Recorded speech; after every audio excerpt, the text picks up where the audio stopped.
বাঁধানো দাঁতের যত্ন নেওয়াটা খুবই জরুরি।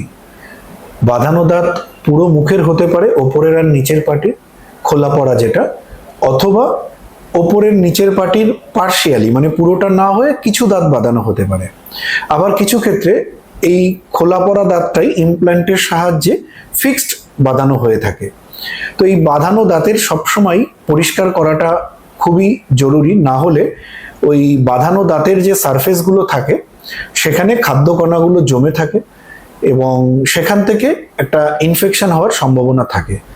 ওটা যেটা খোলা পড়া দাঁত, সেটা পুরো মুখেরই হোক অথবা কয়েকটা দাঁতের জন্যই হোক, সেটা প্রতিবার খাওয়ার পরে মুখ থেকে খুলে আমরা ট্যাপ ওয়াটারে ধুয়ে নিতে পারি।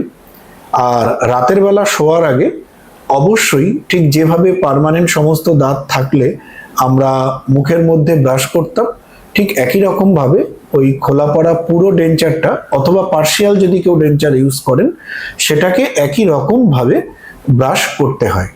করে তারপর সেটা রাতের বেলা একটা কন্টেনারে জল নিয়ে তার মধ্যে রেখে দিতে হয়। সারা রাত ওর মধ্যে রেখে দেওয়াটা খুবই দরকার। এছাড়াও যাদের ফিক্সড দাঁত বাঁধানো হয় সেক্ষেত্রেও তার যত্ন নেওয়াটা দরকার। সেক্ষেত্রে টুথব্রাশ এবং ফ্লস তার মাধ্যমে আমরা সেই যত্নটা নিতে পারি।